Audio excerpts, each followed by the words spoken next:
How's it going, boys and girls? Data here, and it is time to figure out, with the NHL awards being handed out last night, how would a team entirely composed of the nominees for the Hart Trophy do in the NHL up against the EA NHL 20 sim engine? So you can see the nominees up here. Of course, the top three nominees that we've all heard about, Draisaitl, McKinnon, and Panarin are there. But what you may not know is this goes all the way down. Look at JT Miller, Patrick Kane, Tristan Jarry, who all have one fifth place vote. They all count in the Hart Trophy race. So we're going to go ahead and substitute the Ottawa Senators, who are the lowest rated team in NHL 20, who are rated 81, I believe. We're going to head into the custom teams and take the Poland Hearts. Just chose a random place. The Hearts, we'll call them that. Of course, they're like 98 rated, amazing team. We're not going to care about any of the owner stuff or the AHL stuff. Injuries are going to be off. We're just going to be doing pure simulation and see how this team performs and can they win a Stanley Cup. So they'll go into the Atlantic Division here in the Eastern Conference, 98 overall rated, but we know that that means nothing here in NHL, especially considering that people are going to be having to play out of position, as we'll see in just a second. So everything's going to be off here. I want no CPU trades, no injuries, no line changes, nothing. The entire NHL as it is, with no crazy blockbuster deals, just 100% simulation. CPU trades are off, salary cap is off, waivers on, why not? And scouting could not care less about any of that. Injuries off, of course. All right, so the boys have flown out to Poland. They've done a quick training camp, and they're ready to dominate the NHL. So for these lines, I am going according to the voting. So here's the screen once again, put it on the side right here. First three, Draisaitl, McKinnon, and Panarin. There's the first line. Next three forwards are Pastrnak, McDavid, and Jack Eichel. Then that's the second line, and so on and so forth all the way down. But for defense, we only had two defensemen and two extra forwards. That only left us with 4 defense spots. What I did for the final pair of defense is I went to the Norris voting, as you'll see on the screen right here, and I took Pietrangelo and Hedman, who finished 4th and 5th, and I thought that would be fair just to use them on the third pair for a team that is MVP caliber of all the Hart Trophy and everything. I thought that who would be the most likely player to be on this team if more defensemen had to be put on the ballot, it would be Hedman and Pietrangelo. So I made sure that they're not on the penalty kill, they're not on the power play, they're not on anything except for the third D pair and like 4-on-4 line number 3. So no need to worry, they're just going to be playing there to fill in the spots. I would put Tristan Jarry, but we can't put a goalie on defense, unfortunately. So Yossi and Carlson on the first pair, JT Miller and Patrick Kane on the second pair. That could be a killer, to be honest. Goalies, we have Hellebuck and Markstrom, and like we said, Tristan Jarry is the healthy scratch. So this will be interesting because not only are we testing the EA system to see how good it is, we're also testing to see, is Leon Draisaitl the true Hart Trophy winner? Let's see how well he does on this team and how well the line of him, McKinnon, and Panarin do here in the NHL. So captained by Leon Draisaitl with McKinnon and Panarin as his alternates. We'll see how this team does and if they can capture a Stanley Cup. It was a bit disheartening in the preseason. We went 4-3-0. So we'll see what we can do here. Obviously, chemistry comes into play a lot because you have the coaches and what their line fits, etc., etc. We start off the season with a 4-3 loss. So that plays into it as well, but we'll see if they can overcome the chemistry. And that really what the killer is going to be is that second D pair. Too bad there are no other defensemen who were ranked higher, because Kane and Miller being at the bottom of that list hurts that second pair because they're forced to play together. We have to follow the nominations. We're only 3-3-0. What in the world? I'll see you guys in a little bit. We'll check in around the All-Star break. So we're creeping up on the All-Star break now. I'm quite shocked at how badly this team is performing. 28-15-2 is a fine record for a regular team, but a 98 rated team? We just hit our 30th win, luckily. I've had franchise modes with regular teams where we're at 40 wins plus by the trade deadline. Few nice wins there, but still 31-15-2 at the All-Star break. Sorry, I should say. Let's get a quick update on how everyone is looking. Leon Draisaitl has 54 points. McDavid's a -2. Okay, Malkin. Where are the defensemen here? Patrick Kane's only a -5. He has only 15 points. The poor guy. Ovechkin. Whoa, what? Alex Ovechkin has 5 points? He's only playing 7 minutes a night, I guess, but what the heck? Same for Elias Pettersson, 2 assists in 48 games. What is going on? He only plays 7.5 minutes a night? What is going on? These guys simulate like monsters.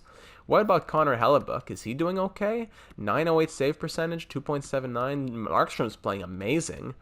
What is going on with this team? If this was a real franchise mode, I'd take a pause and overhaul the lines, but nothing I can really do right now. I guess I could put Ovechkin on the power play. Something, not even, eh? No, I shouldn't do that. I should put, Roman Josi should be here. Actually, you want Patrick Kane, you can come off the power play. Alex Ovechkin's going to take your spot, actually. John Carlson will take the spot here. Ovechkin can go here, and Roman Josi can go here. Maybe that'll help it out a little bit, but still pretty shocking. A lot of it has to do with player types as well. You see Elias Pettersson is listed as a two-way forward. Plus our coaches roll 3 lines, so the ice time allocation does not help them. But again, the coaching and the chemistry comes to hurt you. It bites you in the end, but I'm not trying to get a PhD in business management. I'm just trying to run a simulation here. So, of course, as I've mentioned in other videos as well, I'm looking very much forward to NHL 21, where I can do career simulations and fly through. These menus and the calendars just take so long to simulate through that it makes it absolutely impossible. So I'm looking forward to that in NHL 21, doing a lot of sims through 20 years just like that without having to spend an entire 48 hours in front of the television. All right, up at the trade deadline now. We're 42, 16, and 5. Things have begun to turn around a little bit. We'll go ahead and simulate to the end of the season, and we'll see what we're looking like into the playoffs. This makes sense. Some games right there, you see we win 12-3 against the LA Kings. Right here, LA Kings, record of 25-38-8. Terrible team. We beat them 12-3. Then the Islanders, terrible team as well, 30-35-6. We lose 4-3. You're going to tell me that like Thomas Greiss is better than Connor Hellebuck and that Matt Martin and Leo Komarov are sniping goals by him. Meanwhile, McDavid, McKinnon, Draisaitl, and Panarin can't get through Johnny Boychuk? All right, the season is now coming to a close, and we will finish with a record of 54, 22, and 6. Nothing to sneeze at. Best in the NHL, I believe, at least best in the Eastern Conference. Yes, the Poland Hearts win the President's Trophy. Not by much, but by enough. But you'd think that we'd have like 130 points with 60-plus wins. Connor McDavid led the team in points. Only 3 players went a point per game or more on an entire team composed of Hart Trophy nominees. So that's pretty wild. Malkin, everyone down here. Let's see, I want to see the guys at the bottom. Let me see. Victor Hedman scored 10 points in 82 games as just playing third pair D with Pietrangelo. Pietrangelo got 22 assists. Meanwhile, JT Miller on the second pair D got 11 points and 50 penalty minutes, and Pettersson 11 of his own on the fourth line. So, hey, Patrick Kane 28, Marchand 37. I'm surprised for these guys who are on like the second line. Eichel only scored 46 points. He usually gets over 100 points on the first line. Put him on the second line, he scores only 46. It's a huge jump between Pastrnak and Eichel here to the top here. That is really crazy. Goalies, Hellebuck went 43, 17, and 5, 3 shutouts, 915 save percentage, 2.52 goals against. But Markstrom, the real Hart candidate for the goalies, maybe he should have won the Vezina, going 11, 5, and 1, 2 shutouts, 926 save percentage, 2.19 goals against. Probably if we had better defense on the second pair and a more equal division of time and a different coach that divided ice time and liked our chemistry differently, we would be off the charts. But for the simulation, that's not what has happened, so we have to follow the stars and whatever the EA gods tell us. Montreal Canadiens were up against them in the first round of the playoffs through the first 2 games, 1-1 series. Okay, respectable. We're now down 2-1 in the series. Don't tell me the Montreal Canadiens are going to beat us. I'm a Canadiens fan. You're not going to tell me that they're going to beat us. 7-5 loss, Game 7. Oh my goodness, we pull off a Game 7 victory, 2-1. Contre le Canadien Montréal. You're going to tell me that's what's happening in this alternate reality? Meanwhile, we're going to sweep through the Buffalo Sabres in round 2. Easy work. And then we'll take on the Philadelphia Flyers here in round number 3. Can we get through them to go to the Stanley Cup Finals? Up 2-1, 2-2, up 3-2. Are we going to 7? Yes, we are. And we lose in 7. Wow. That's going to be the Vegas Golden Knights and the Philadelphia Flyers in the Stanley Cup Finals. We get shut out in back-to-back games. Game 6 and 7, we get shut out 3-0 and 2-0. Carter Hart beats the Hearts. I guess that's a pretty good headline. And they ended up going on to win the Stanley Cup. So let's check the awards once and for all. Who is the Hart Trophy winner in the NHL? Let's see. Is he even going to be a player from our team? It is not. It's Dylan Larkin. And he won the Art Ross somehow with the Red Wings. Okay. Do we win any awards? Connor Hellebuck won the Vezina and the Jennings, and that is it. That's it. There we go. The other Ovechkin won the Maurice Richard. A really weird year for awards. Klingberg doesn't usually win the James Norris in the first year. Necas never wins the Calder. That's a weird one, man. Selke doesn't usually go to Barkov either. It's usually O'Reilly, Kopitar, Bergeron.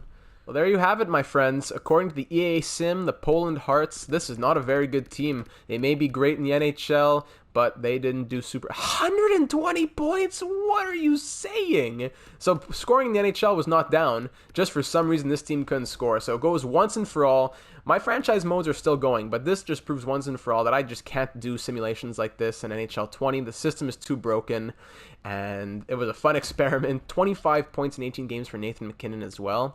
That was a fun experiment, but really doesn't tell you much. Draisaitl, you know what? Comparatively, he was second in season scoring and second in playoff scoring. So I guess Draisaitl, not a bad choice for the Hart. Personally, I would have given it to Nate MacKinnon.